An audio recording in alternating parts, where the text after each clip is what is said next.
जब उपासक को भगवत कृपा से परमार्थ मार्ग में चलने का अवसर मिलता है, तो कल एक श्लोक बीच सत्संग में आया था, उसे पुनः दोहराते हैं। वाहे निरुद्धे मनसः प्रसन्नता, यह हमें बहुत प्राण प्रिय बात लगी है, इसलिए दोबारा इसको कह रहे हैं।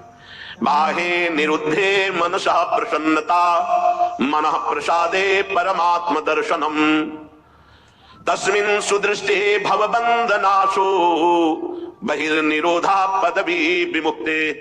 सैकड़ों बार कल से ये श्लोक बार बार चल रहा है।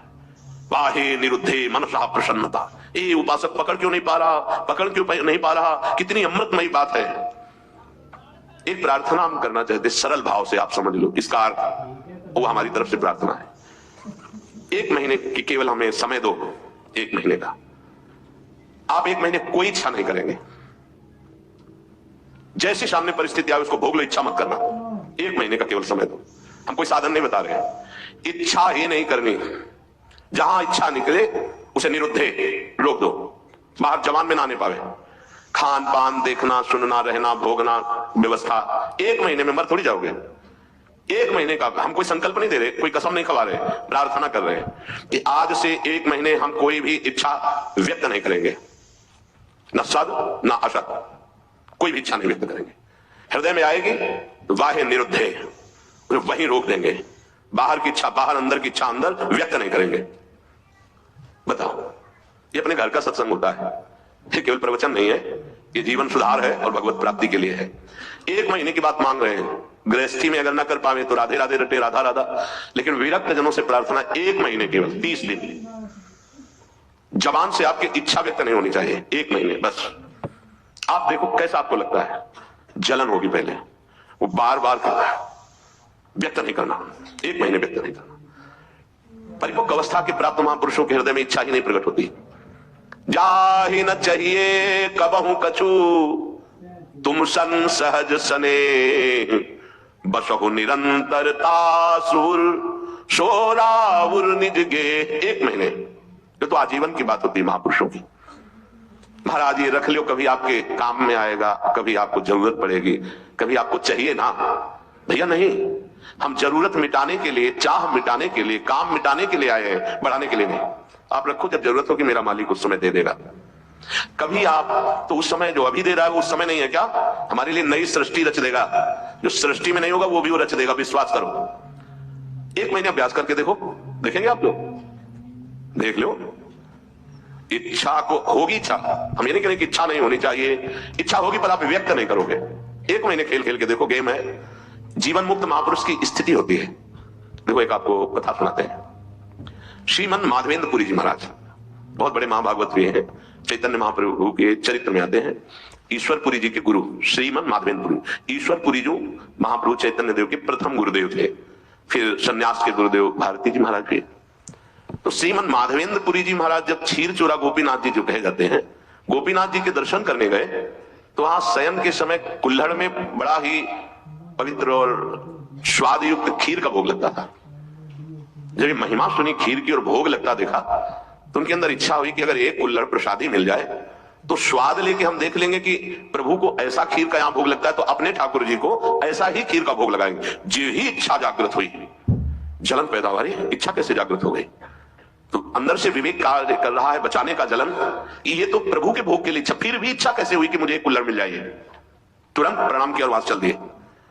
अब रात्रि का समय आ रहा था, तो उसी गांव के किनारे एक वृक्ष के नीचे बार बार ये प्रश्न मन से, तूने इच्छा क्यों कर ली? बार बार उत्तर आता कि प्रभु के भोग के लिए इच्छा की है कि अगर मिल जाता तो स्वाद ले लेते और वैसे ही खीर प्रभु को लगाते अपने। नहीं नहीं, फिर भी इच्छा क्यों? बार बार धिक्कार मन को कर रहे थे। इधर महाभागवत की इच्छा भी भगवान बने थे और उसका पोषण भी भगवान करते हैं। जो निरीह जन है, जिनके अंदर इच्छा ही नहीं है, उनके हृदय में कोई इच्छा प्रकट होती तो लीला प्रकट करने के लिए होती। जो कई कुल्हड़ थे उनमें से एक कुल्हड़ छुपा लिया ठाकुर जी ने अपने वस्त्र के नीचे, घाघर के नीचे, जो नीचे का वस्त्र उसमें छुपा लिया और सामने रखे हुए हर भोग के कुल्हड़ उठा करके ले गए। जब शयन कराने गए तो देखा एक कुल्हड़, कहा ये कैसे, यहां कैसे आ गया प्रभु के वस्त्र की? तो प्रभु ने कान में कहा उनके, प्रभु मूर्ति नहीं है, तुम जैसी भावना करोगे वैसे। राधा वल्लभ लाल जी, बिहारी जी सब बात करते हैं, यह किसी मूर्तिकार की रचना नहीं है। हाँ, एक बार मोहनचंद महाप्रभु का चरण छू गया श्री जी के भोग के कटोरे में, तो एक शपथ मारी हितजू महाराज ने, प्रभु के पात्र में चरण कैसे छू गया? तो जो राधा वल्लभ लाल जी की सेवा के लिए गए तो कपोल में ऐसे अंगुली बनी, बोले जय जय, तो उनका बालक थे ना, तो जो आपने वो मेरे लगी। बात करते महाप्रभु आचार्य से, बंचंद महाप्रभु जी से, सेवक जी से और प्रेमी जनों से, जो चित्त को बेच दिए हैं प्रभु को, उनसे बात करते हैं।